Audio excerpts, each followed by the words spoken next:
Okay, first, I'd like to thank you all for letting me come here today and share this project with you. It's been about a year in the making, so I'm really excited that we're finally kicking this thing and getting started. So I'm going to share with you about Sparty's Cabin. It's a project at Michigan State University to build a tiny house on campus. But I'll also talk to you a little bit about the lifestyle that comes along with this. And so I'd like to start with asking you to visualize what you think the American dream is. So to many people, it looks something like this. It's having a family and being able to provide for them and get them whatever they want. And, you know, with this, you start accumulating a lot of things. So where do we put all of this stuff? We put it in our gigantic houses, preferably a 4-bedroom, 3-bath, 2.5-car garage, maybe even a pool. But although this is what a lot of people hope to get and aim for through their lives, we can all admit that this is living far beyond our means. So since the 1950s, the average size of the American home has been growing. And today, it's over 2,600 square feet. And this is really interesting because although our homes are growing in size, the amount of people in them are decreasing. So instead of spending time with our friends and our family making memories, we're spending that time maintaining our gigantic house and all of the things that we've accumulated. And even though we know that this is just taking our time and our money and depleting our planet, we continue doing this. But fortunately, there are people who realize that this is toxic and that this is a vicious circle. So this is where the idea of minimalism comes in. So who knows what minimalism is? Keep your hand up if you consider yourself a minimalist. Great. So if you don't know, I can summarize it up really quickly, that minimalism is filling your life with experiences and not things. So having stories to tell rather than things to show. It's really interesting because a lot of millennials consider themselves to be minimalists. And there's some research going into why is this generation identifying themselves as minimalists. And some believe that this is because we've grown up through the recession and we've learned that we have to pare down and we can't have everything that we want and that we would rather have richer, fuller lives full of these experiences. So although minimalists may prioritize living in a simpler way, they still prefer to live larger than life. And this is where the idea of the tiny house comes in. So it's not about this small structure, but it's about this lifestyle and having a home that can promote it. So a tiny house is a home that's 400 square feet or less.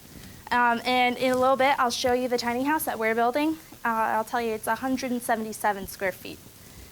Most tiny houses are built on a trailer or some kind of mobile device because they are so small, it's not legal to build them on the ground. So this is how you get around these codes and laws. However, tiny houses are gaining popularity for many reasons, and we'll go over how they're being used and how they can work into your life possibly. But because it's growing, you'll see so many TV shows starting to come on. And just to name a couple, Tiny House Big Living, Tiny House Nation. I think there's like Tiny House Hunting now on HGTV. And you're seeing more tiny house communities. So with this movement growing, we're finding people want to change these codes. They want to be able to build a house that suits the lifestyle that they want, regardless of the size. So this is a current image from tinyhousemap.com. This was from this morning, and these are people who identify themselves as a part of the tiny house movement. And this is just in the United States. The tiny house movement is a global movement, and it's really picking up in the East Coast, which is really interesting. And I wouldn't be surprised if we see it continuing to move over. So why would you want to go tiny? there is a lot of freedom that comes with being in a mobile home. So you can take your home wherever your job is. You can take it wherever you're going to vacation. You don't have to always uproot and leave everything behind when you do want to make a change. And of course, having a smaller house and living with these simplistic lifestyle values, you are reducing your carbon footprint. And of course, it takes less materials and less energy to take care of your tiny home. And that also goes along with the decreased maintenance, which means that you're paying less to take care of your home. And it's very popular among recent graduates because it's an option to be debt-free, to not be drowned by a mortgage, and to have this financial freedom as well. So what are some uses for tiny houses? Maybe you don't want to live in a tiny house. It's not the answer for everybody. Although some people do live in it with, a husband, a wife, 2 kids, a dog. People do it, but that can be too extreme for probably most people. But that doesn't mean that you can't incorporate the lifestyle of living in a tiny house and minimalism into your life, or you can't have one at all. So we could look at using it as a vacation home, or using it as a guest home. A lot of people are calling them granny pods and putting them in their backyard, so you can just have your guests stay over there. But you can also use it for creativity as an art studio, a man cave, or who's heard of a she shed? Okay, I'll show you some pictures. That's my personal favorite. It's like the feminine version of a man cave. And a lot of people, like the baby boomers, are looking to downsize. So they're finding that tiny houses are a really great opportunity for them to do this, and then possibly be able to travel and be closer to their adult children. And actually, there's about 65% of people who live in tiny homes are seniors. And this is where I think it gets really interesting, is using the tiny house as a model to run your own retail shop, or a portable coffee shop, or some kind of extension of your business. So say that you are living in a highly dense urban area and you can't afford to start your business in a high rent area. So you could potentially make a tiny house and take it to where your customers are. So one weekend you can go to the farmer's market, and maybe the next you can take it to Art Prize. Wherever your clients are going to be, you have the freedom to find them and to take care of your business in that way. And probably the most noble use of a tiny house is using it as a solution to homelessness. And I'll show you an example of that. So this is an image of a tiny house coffee shop. So like I said, you could be able to take this around to wherever you want, or you could use it simply as a marketing tool to show that my company believes in sustainability and my company supports this movement and this kind of lifestyle. And it's a way to just promote the word about the tiny house movement. This is a she shed, so it's pretty darn cute. And this could be whatever you want it to be. It could be a space just to go and get away from your family or kids or whatever, or it could be a yoga studio or art studio. And this is Occupy Madison. Have any of you guys heard of it before? Okay, this is a really, really great initiative in Madison, Wisconsin, where they've built 6 tiny houses and also a community center, which has a kitchen and showers and bathrooms. And so the idea is that they can help homeless people get a roof over their head. And the tiny house is a perfect model for this because it's a manageable, small space where they can practice becoming a stable citizen and a part of the community. Living in a tiny house is a lifestyle, and it is a huge adjustment. So now that you know a little more about the lifestyle, let's start talking about what it takes to build a tiny house. On average, and this is a big span, I know, but it can cost between $20,000 and $50,000 to build a tiny house. Now this number can be totally different for everybody. Hypothetically, you could get all of your materials donated and some free labor if you have some good friends, and you could build your tiny house for free.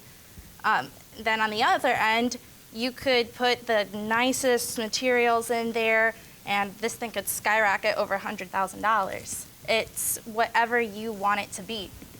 So to build a tiny house, you have to have an understanding of the local laws. It can be really difficult for somebody to figure out where are they going to build this and where are they going to live.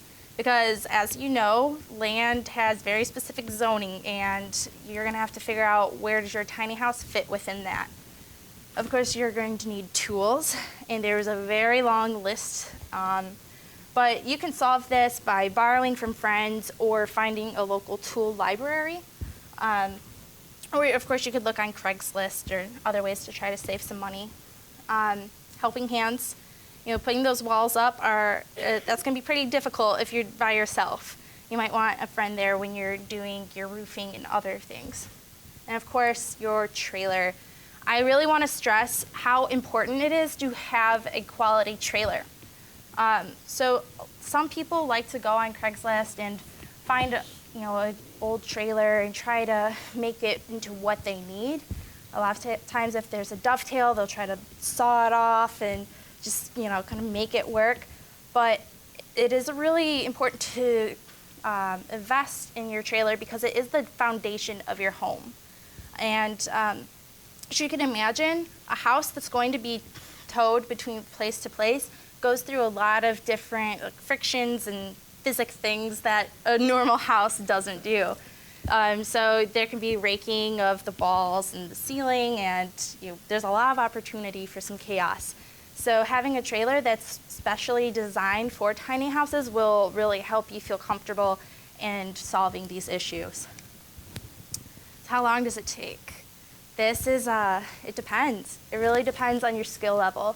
So if you're a beginner, it can take, I believe the number is 170 labor hours. So that's not counting all of the planning and the purchasing of everything you need. That's just straight up hammer and nails, working through the day. It also depends on your availability. So if you're like most people, you have a job or some kind of responsibility. So you may have children or even pets, things that are going to keep you from being on the build site 9 to 5 every day. So a lot of people build their tiny houses just on the weekends, and not every weekend is free. Things come up. So it can start taking a long time. And this also can be changed depending on the weather. So like in Michigan, it can be really hard to build a tiny house in the winter, or any, time of the year really, because it's so unpredictable here. But this can be solved by moving your build indoors. So you can find a warehouse or find a space that's large enough for your tiny house. But before you start building, please, please, make sure you check the height of whatever garage door or whatever door you're going out through. So we had the option between 2 build sites on campus, and the first one seemed really great. It was at the Turfgrass Research Center at Michigan State, and everybody there was so excited about the project, and they had tools we could borrow, and they were going to bring a space heater into the room, but I believe the garage door was 12 feet high, and a tiny house is 13 and a half feet high. And this is because of the restrictions for when you're towing something. So if you want to just not bother getting a special permit, you need to keep your tiny house 13 and a half feet or below. So be careful when you choose. I'll show you a picture of our site. I believe the garage door is 20 feet. We are not going to have a problem. And also your materials. So obviously, if you get salvage materials or new materials, this is going to impact how long it takes, because if, say, you want a really cool salvage door, for example, I'm obsessed with the Detroit Architectural Salvage Warehouse, and they have a million doors, and they're all beautiful and old and have so much history, but it would take so long to cut those down to the right size for a tiny house. I believe the front door is 19 and a half inches wide, way smaller than your standard door. And then you would have to build the frame and everything around it, and that will take a lot of time compared to just paying a little more money and getting your custom door. So you have to remember that a tiny house is a house. You have to fit every single thing you would need in your everyday life into a tiny house. So it needs to have a kitchen, a bathroom, a shower, running water, and whatever your lifestyle demands. So tiny houses really end up being whatever the end user needs it to be. Say that you want to quit your job and start an online company or a blog. You're going to want to consider putting a space in there for you to do your work or an office. And obviously you want it aesthetically pleasing. And a lot of people, you'll see a lot of tiny houses, they're really symmetrical. So that really helps beginners when they're starting to learn how to design and do this to make it visually pleasing. However, there are limitations, very, very serious limitations when you're building a tiny house. So I already mentioned the height, but you also have limitations on the weight. When you're towing your house, if it's too heavy, it could damage your vehicle and cause a lot of problems. So you may want a beautiful shower, like the kind of bathroom, where the tiles on the wall and the floor and everything matches and it's pretty, but that's probably going to be too heavy for your tiny house. So you really got to research and make sure you're picking materials that are lightweight and aren't going to cause problems for you later on. So once you finally have your tiny house, you need to figure out where are you going to live. The easiest option is to just own your own land where nobody's going to bother you, or there aren't going to be HOAs that think it's unsightly in your yard. However, there's, like I mentioned, these tiny house communities that are starting to pop up. And you can go online and find maps of where they are across the country, and this is really wonderful for people who do travel the country with their tiny house. So instead of being worried about where they're going to land next, they'll know that this location has a supportive environment for them. And these often have community facilities like a pool or a gym, laundry facilities, and things that can't fit in your house normally.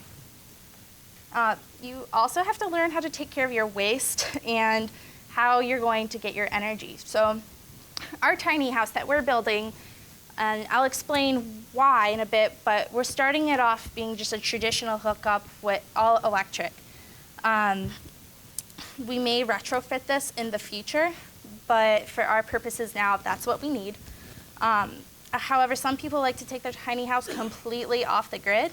Some people use rain barrels to capture water. However, you have to have a special kind of roof for that. If you have a corrugated metal roof, you cannot do that. So be warned. That was really important for me because I'm a major hippie in the fact that I want to save every drop of water that falls on my house. So, yeah, you just really learn what are you doing every day and how are you impacting, your consumption and your waste. So this is the cover letter to the original proposal for Sparty's Cabin. I had this idea coming home from the student conference last year in Cincinnati. There was a group and they toured a tiny house, and I just thought that was the coolest thing. It really got my attention, and we were driving back. I was trying to sleep in the back seat, but I just couldn't because I realized I go to the School of Planning, Design, and Construction, and at the time our construction management program didn't have a lab. And it just really made sense that we bring this opportunity for students to get hands-on experience while learning about this sustainable lifestyle. So that night, I emailed my associate director of the School Planning, Design, Construction. I said, I have an idea. I was really nervous because I was basically about to go to her and say, I know how we can spend $100,000 plus and not really get any cash back on that. So it really worked out. She had availability in the morning, and then she was leaving for London the next day after.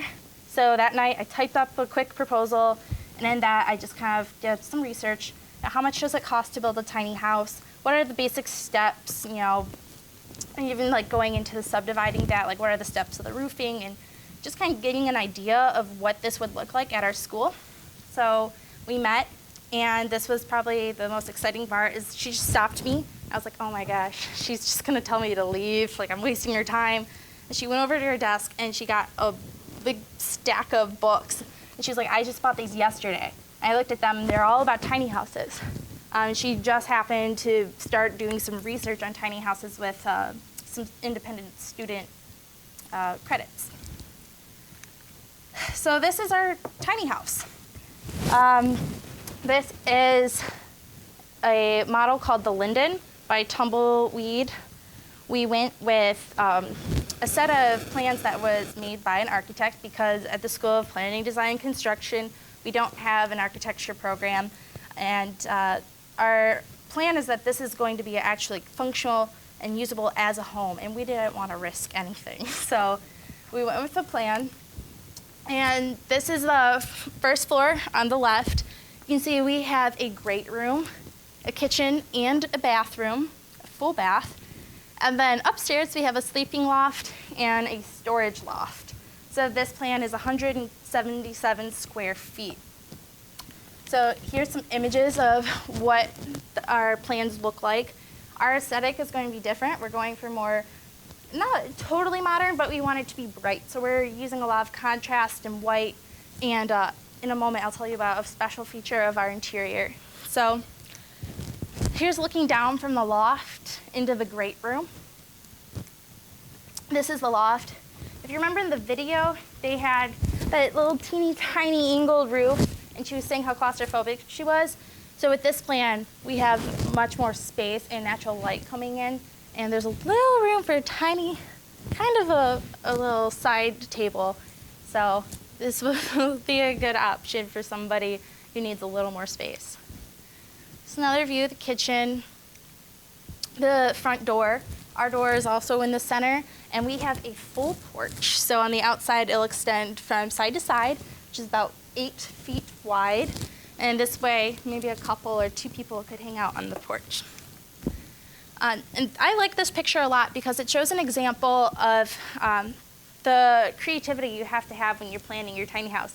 So you can see this table here has like the leaves folded down. So when you're not using it, you fold them down, get it out of the way, and use your space for whatever you're doing at the moment. But when you're eating or you want to work on something, you just pop them up and you have everything you need. So kind of a view of the loft. And our tiny house also has, will have a ladder on a rolling system just like this. And we have that because there's a closet that if the ladder wasn't movable, we wouldn't be able to get into the closet. So everything has to have multiple purposes in a tiny house. And every little space needs to be used. So this is a tiny little spice rack and just enough space to fit those items. If you go online and look at what other people in the tiny house community are doing, they find the craziest little spaces to find storage. My favorite is the toe kick underneath their cabinets. Normally that's just a wasted space, but they turn them into little like drawers, so you can pull them out and you can put your cookie sheets or like your muffin tins if you still have those things. Yeah. My favorite is if they have stairs going to Yeah, it's really fun trying to figure out where you're gonna put all of your stuff. And just a kitchen. So you can see it's pretty narrow on the interior. It's only 6 feet across. Our trailer is 20 feet deep, so ours is a little bit bigger than in the video that you saw. So on the left, that's the picture of the front cover of our plans. And we went with Tumbleweed because they offer educational discounts.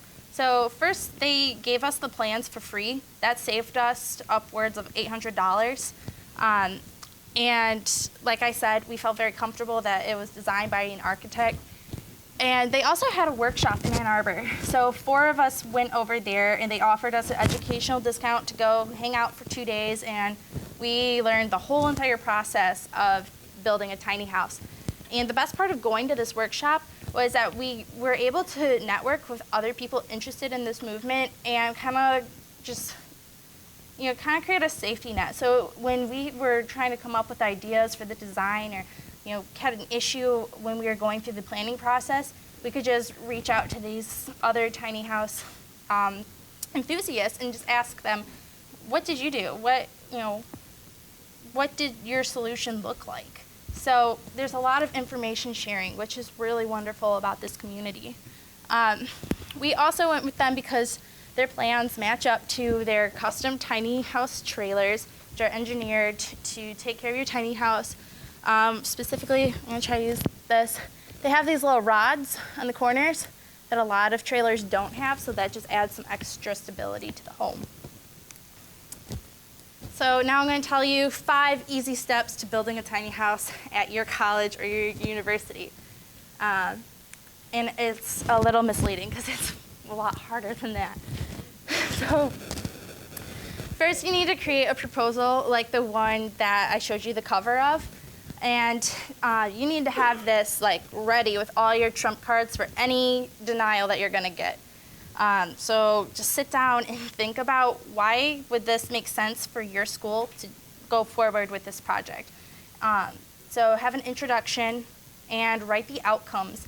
Not only the educational outcomes, but how you can impact your community and your career. So kind of like the USGBC students, the whole, is it bettering your campus community and career? So you can use that to help you guide your outline. And also, how is it going to help the university or your college? How is it going to gain maybe more students, prospective students looking at the university, or highlighting how your university is a pioneer in a new sustainable movement? And really find every angle that you can to show them that you need to do this. Address funding.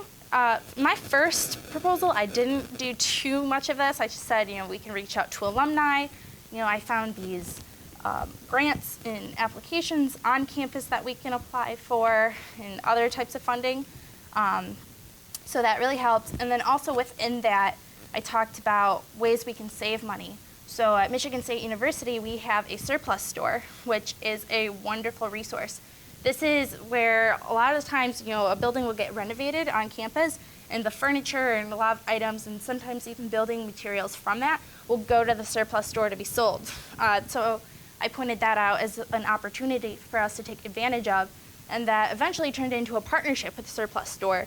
So we now have it where we don't have to pay for anything that we're doing there because we're partnering with them and making this an opportunity for everybody involved.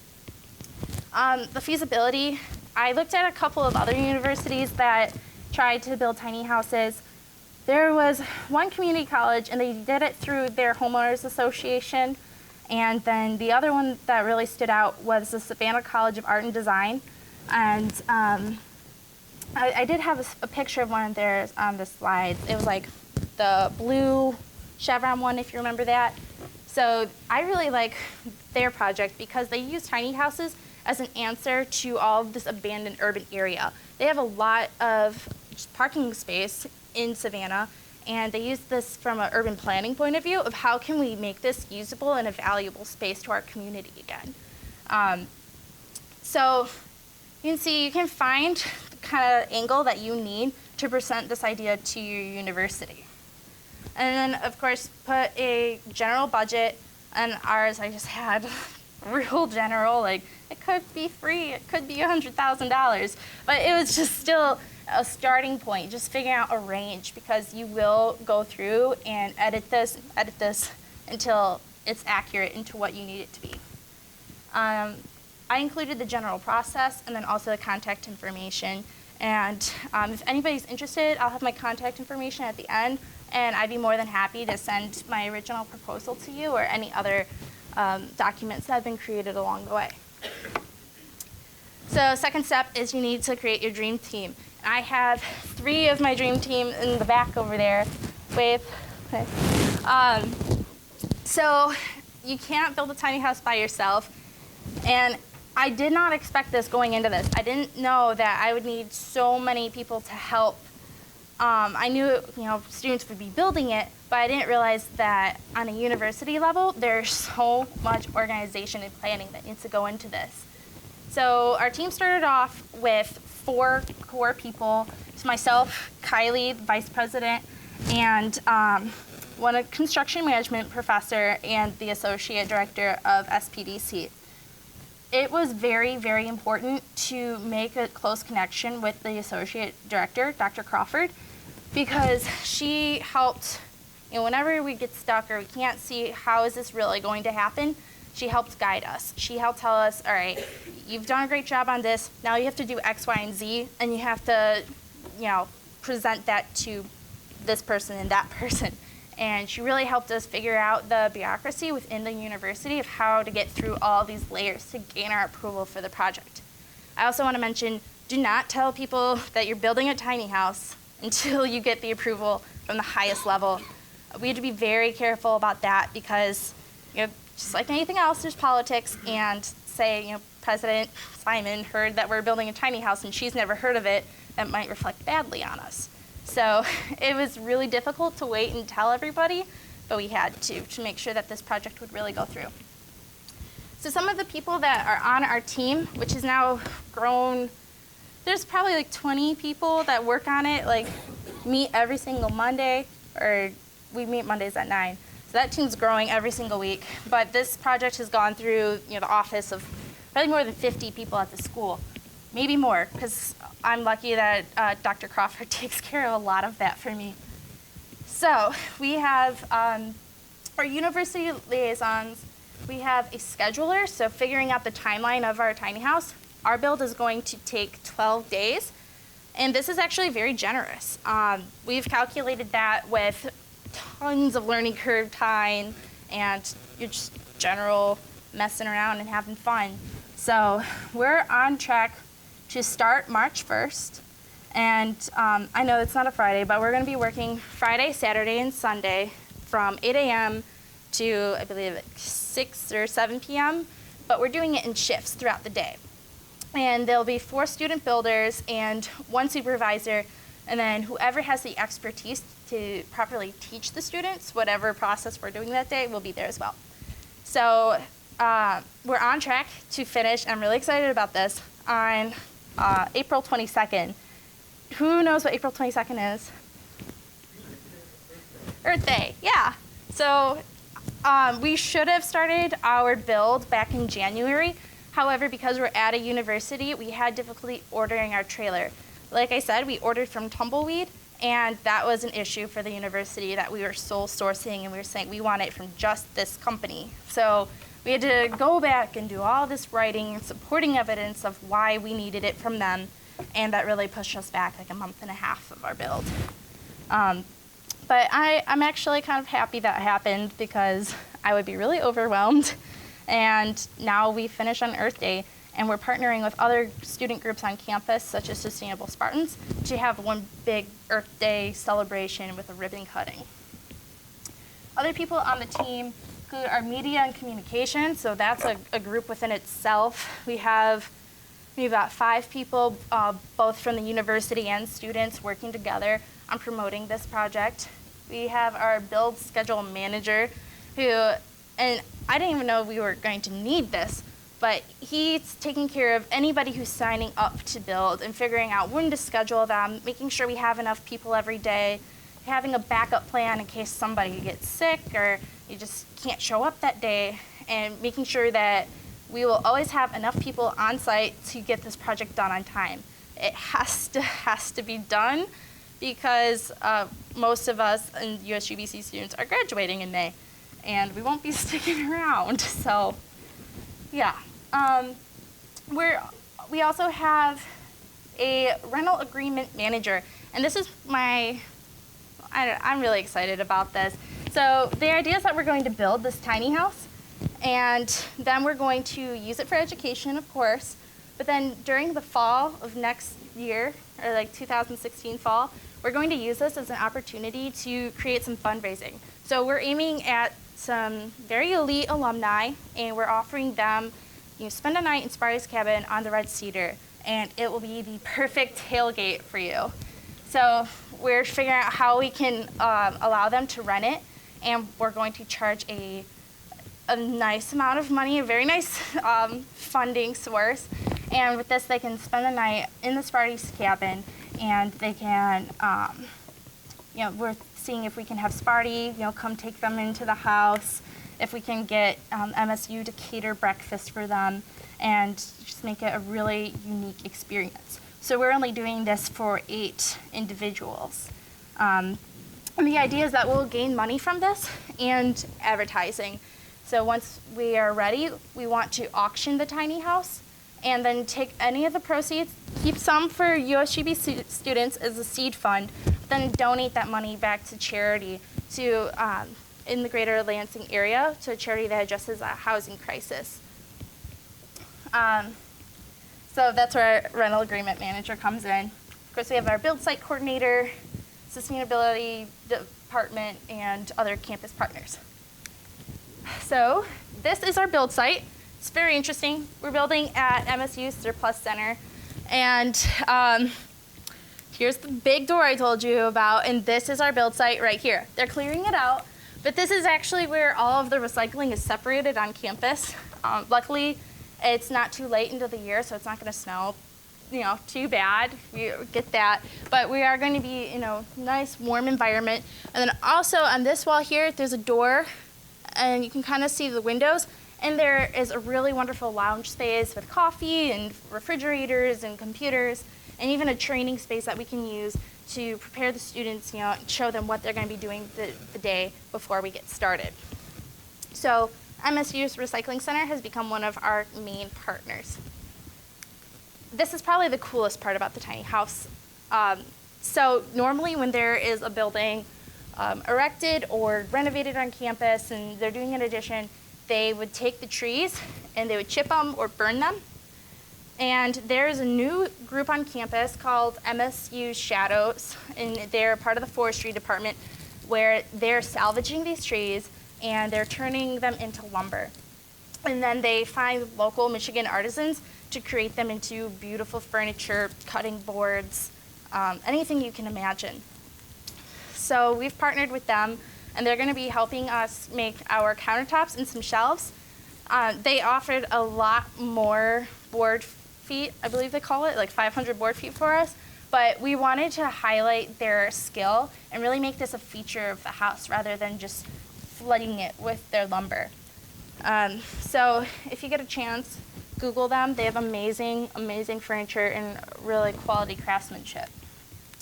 I think this is really exciting because not only are we building this on campus, but it is going to incorporate wood that's grown right on Michigan State property, which will also attract the attention of alumni, hopefully. So the third step is to spread the word. You need to create a social media plan because if you don't advertise that you're building a tiny house, you're not going to find sponsorships. You're not going to find builders. Your project's just going to get stuck. So you have to make sure you have somebody that understands how social media works and make sure that they stay on it.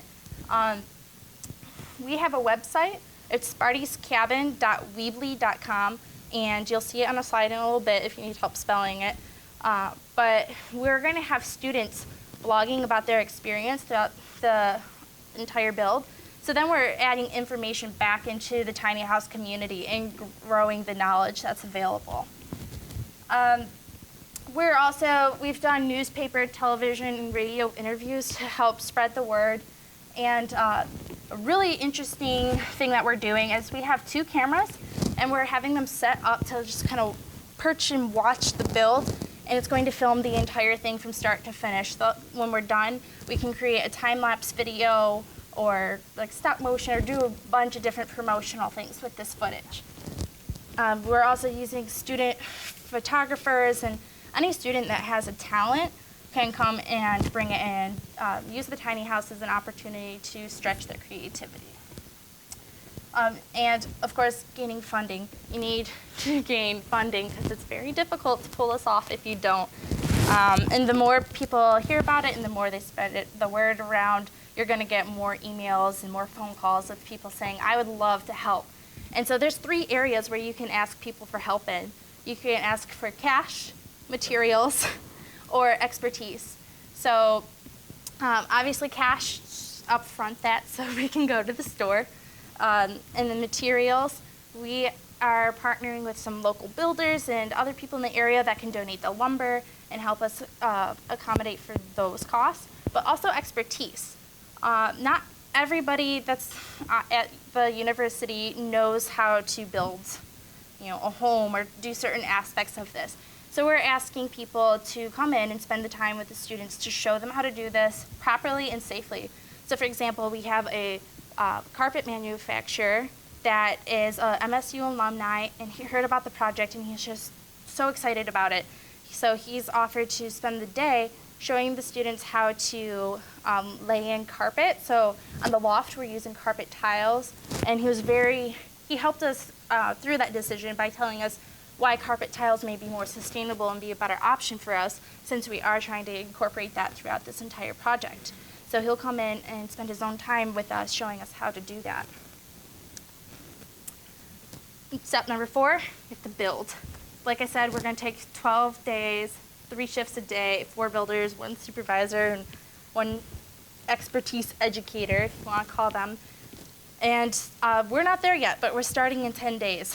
So I can't imagine how many more leaders are going to be added to the team or what else is going to come. Though I will say this entire project has grown so organically that I've never had a problem figuring out what step's going to come next, because it just kind of presents itself to you, and it's surprisingly been pretty easy in that aspect. So many people are interested in this and want to be a part of it, and a lot of the people that are stepping forward are leaders in sustainability, and so they're making great additions to our team. And step 5 is to educate. So once we're done, we're going to use this on campus and in the community to share it and show, this is what a tiny house is. And to many people in the area, this is going to be a totally new idea. And we're going to also use it as an opportunity for students to have some creative experience and something different on their resume, and just show what the lifestyle is in a tiny house. You don't have to live in a tiny house to live a sustainable life, but you can learn just from looking at one what are some aspects that you can incorporate into your daily life. And finally, you need to consider who the end user is going to be. So maybe for your campus, you want to keep it and use it as a showcase, and maybe keep using it as a rental opportunity. Or maybe you have the funds and means, just donate it right to charity and give it to someone who does need a home and help solve this homelessness crisis. But you need to consider that right from the beginning. So I guess what I want you to take away from this is that you can do this, and you can start it today. You can reach out and ask somebody who does have tiny house experience, or even just somebody in your class that's interested in it. How can you guys start this? And I'd like to share one of my favorite quotes. Each one of us can make a difference, but together we can make a change. So I really want to stress that having a team for a project like this will really help you succeed. If you want to stay updated, you can follow us on Facebook, so just /USGBC-MSU, or our website is spartyscabin.weebly.com. And just remember, Weebly is W-E-E-B-L-Y. Some people are getting confused. This is, we're trying to get this paid for totally by donation, so we're being very serious about where we spend our money and where we don't. So it just makes sense to have a free website because it works. So thank you very much. And if you have any questions, I can take them now. Yes? Oh, yeah.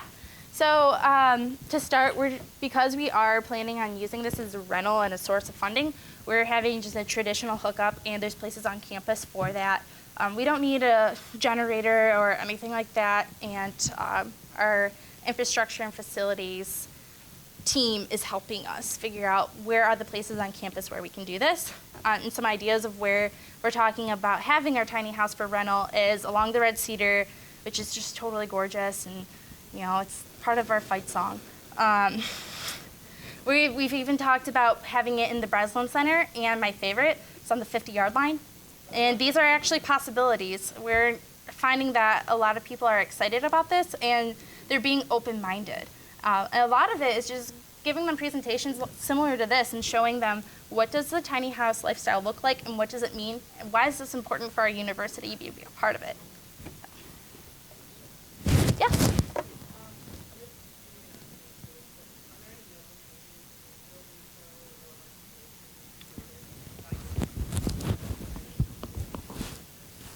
When we were at the workshop in Ann Arbor, we met a lot of people. There were about either 100 or 150 people who were either building a tiny house or looking to build one. And a lot of them were talking about some of the efforts that they've seen and that they're a part of to change. However, because our project, we don't have issues with codes, we're building on private property owned by the university, that isn't something that we've had to look into. And for now, we're pretty thankful for that because this is a pilot program and we need to keep it as simple as possible. And also with that, I'll add that the university is looking at a model where we build for 1 year, rent for a semester, auction it in another semester, and then in the spring of 2018, start the build again and do it every other year process. Any other questions? Yep. I wanted to kind of piggyback off of that, and I'm not sure if you might know, but obviously tiny house is kind of like contradictory to anything accessibility related, like Mhm. ADA or something like that. Is there any like connection or have you heard of anything like an accessible tiny house? Contradiction in terms, but I'm sure if you did research on it online, that there are so many people in the tiny house community. I'm sure you'd be able to find something. But we've known from the start that this isn't going to be accessible, or at least this house isn't going to be accessible since, like I said, it's a pilot and we're not ready to start modifying things and doing things. We're just working off of a pre-done plan. But I think that's a wonderful question and something that I'm going to look into because I think that would be a really great addition. So I just remembered that I saw something really recently about the granny pods. And so they weren't tiny houses on wheels, and they weren't as small. I think I was maybe still under 1,000 square feet, but maybe it was around 800 square feet. And some of the features they had were like those cranes where you can help assist you get into bed. And then they also had special surveillance cameras that only looked at an ankle level, so the occupant would still have their privacy.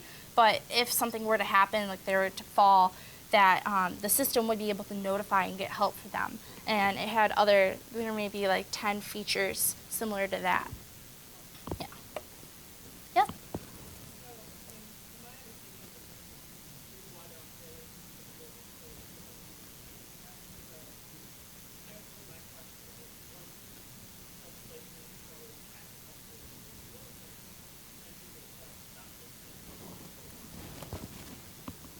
Mm-hmm.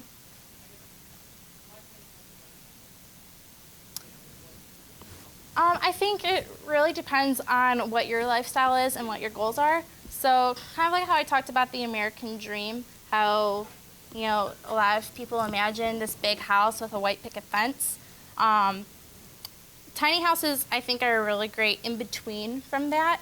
So although they do take up land in that they don't build vertically, it is stepping away from all of that consumption, and it would be a good step for those possibly like the baby boomers who are wanting to downsize but just aren't comfortable or ready to move into an apartment or a multifamily community. Does that answer your question a little bit?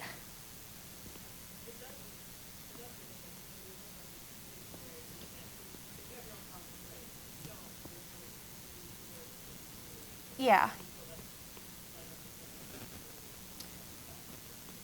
Yeah. Yeah, I guess it just depends on the kind of lifestyle that you're looking for. And, a lot of you may have experience with this with living in apartments during college, is that a lot of time you don't get to know your neighbors or who lives even right next door to you on your floor. But with a tiny house, you do get to have that connection to the outdoors more, and you'll be able to connect with your neighbors in that way. And then there's also the community center.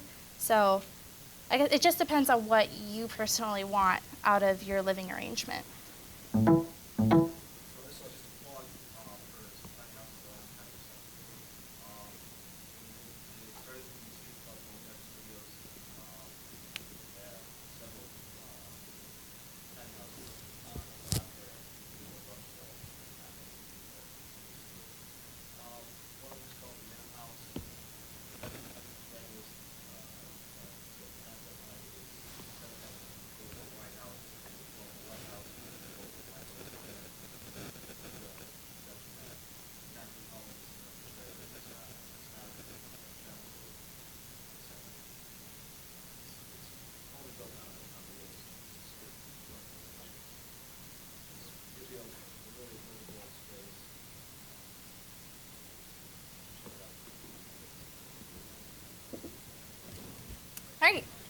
That was a wonderful way to wrap it up. So if you guys want to look those up and find some more tiny houses or some inspiration, get on Google and start looking at those things. But I'm going to finish up and give it off to the next presenter. Thank you, guys.